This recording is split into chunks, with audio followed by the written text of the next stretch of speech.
Dans cette vidéo, nous allons voir comment appliquer une boucle à des lignes qui ont été sélectionnées dans un tableau. Par exemple, là, mon but, ça va être de sélectionner quelques dossiers et par exemple de placer le statut de tous les dossiers sélectionnés à clos. Donc, je vais aller côté Maker, dans mon tableau de dossier. Je vais rentrer dans le tableau dans les paramètres et je vais voir que dans l'onglet paramètres, tout en bas, il y a une nouvelle section qui s'appelle action personnalisée. Une action personnalisée, ça va être quoi? Ça va être un parcours classique qui va permettre d'effectuer une boucle sur tous les enregistrements qui ont été sélectionnés. Donc pour ça, je vais la créer. Donc là, je vais cliquer sur le plus.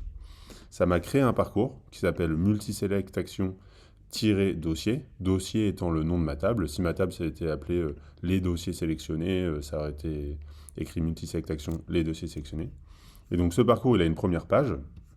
Et ensuite une boucle qui a été créée par défaut, avec le parcours dossier, donc ça c'est le parcours que j'ai utilisé comme source de mon tableau, et une condition déjà paramétrée qui dit qu'il faut que le dossier soit lié via un parcours multi, et le parcours multi c'est multiselect dossier 2. Ce champ parcours multi, en fait, il a été créé automatiquement. D'ailleurs, je peux le placer dans ma page. Il a été créé automatiquement en pointant vers le parcours dossier. Ici, on a le champ qu'on doit afficher n'a pas été choisi, donc là, je vais le sélectionner. Et il a été créé automatiquement parce que c'est ce champ qui va être rempli lorsque l'utilisateur va faire une sélection multiple. Donc là, je vais vous montrer directement ce que ça donne à cette étape-là. On voit qu'il y a la sélection multiple qui a été affichée. Donc par exemple, je vais cliquer sur ces 3 premières lignes, dossiers 7, 8 et 9. Là, dans Action, j'ai quelque chose qui s'appelle Action. Je vais cliquer dessus. Et là, on peut voir que dans ma page, le champ a bien été rempli avec les 3 enregistrements sur lesquels je viens de cliquer. Donc en fait, cette page, nous, elle ne va pas nous servir parce qu'on sait que ce champ, il va être rempli automatiquement. Donc on va juste l'enlever. On va créer notre petite action, mettre à jour les champs pour passer les statuts. Donc je vais aller sélectionner boucle, statut, dossier et on va les passer à clos. Donc je répète, ma boucle, en fait, elle va boucler sur mes dossiers. Les dossiers qu'on va afficher sont ceux qui ont été sélectionnés automatiquement dans un champ qui a été créé lui aussi automatiquement. Et donc, ce parcours-là, en fait, il va être enclenché lorsqu'on va sélectionner la bonne action. Et donc, tout à l'heure, on a vu que le label, c'était action. Ici, je vais renommer passer les dossiers à clos.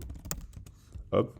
Et maintenant, on va quitter ici la page, on va recharger et on va voir ce que ça donne. Donc ici, j'ai 3 dossiers, je les resélectionne. Je vais passer les dossiers à clos. Et boum, mes 3 dossiers sont clos. Donc là, je vais en prendre 3 autres. 15, 16, 17. Passer les dossiers à clos. Voilà, 15, 16, 17 sont clos. On va prendre un nouvel exemple maintenant pour continuer de travailler avec cette action. Là, dans l'exemple, on va vouloir envoyer des mails à une liste de lignes qu'on va avoir sélectionnées, notamment une liste de mails. Donc là, par exemple, on va vouloir envoyer un mail à Rina Lidl et à Aurine Lucoq. Donc pour ça, je vais aller côté Maker, je vais cliquer sur mon tableau, je vais décider d'ajouter une nouvelle action personnalisée. Encore une fois, là, je peux vérifier que j'ai bien un champ multiselect qui a été créé. Donc là, multiselect destinataire. Je vais choisir par exemple email, même si ça, c'est pas obligatoire, c'est juste pour que, en gros, finir les paramètres du champ qui a été créé automatiquement. Là, on va vouloir envoyer un mail à nos utilisateurs. On va vouloir potentiellement choisir le corps du mail. Donc là, je vais mettre corps du mail. Hop, un champ texte. Et donc là, je vais aller voir ma boucle. Ma boucle a été paramétrée avec ici les destinataires. La liaison, encore une fois, on a automatiquement créé la condition vers les destinataires via le champ par courrier multiple.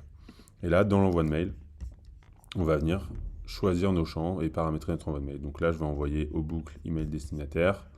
Ici, je vais pas mettre un bienvenu, le prénom du destinataire. Et là, je vais faire bonjour, nom, prénom.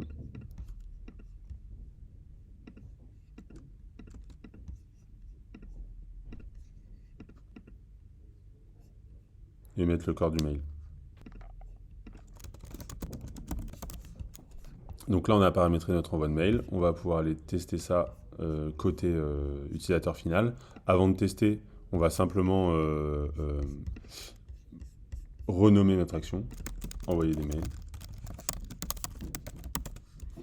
Et maintenant, on peut y aller. Donc je vais sélectionner par exemple 2 personnes. Je vais leur envoyer un mail. Donc là, je vais juste copier ça. Hop. Voici un corps de mail. sur mes adresses mail que ça a bien été envoyé. Et donc c'est bon, ça a été envoyé. On a vu comment on pouvait effectuer une succession d'actions, enfin via un parcours sur une liste d'enregistrements qui ont été sélectionnés depuis un tableau. Et donc en fait, les parcours qui sont les actions personnalisées du tableau peuvent se retrouver directement dans la liste des parcours. Donc là, par exemple, j'ai mon multiselect action destinataire, multiselect action dossier, qui sont les deux actions personnalisées que j'ai créées. Je peux les renommer, je peux en faire des fiches, des suivis. Quand je clique dessus, je retrouve ma boucle avec les paramètres. Et notamment, je peux y avoir accès soit depuis les parcours ici, soit en cliquant dans le tableau et en allant directement cliquer sur la petite tuile ici. Donc là, j'arrive sur ma boucle. Il faut d'abord que je clique sur ma boucle et là, je suis rentré dans ma boucle et je vois ces paramètres.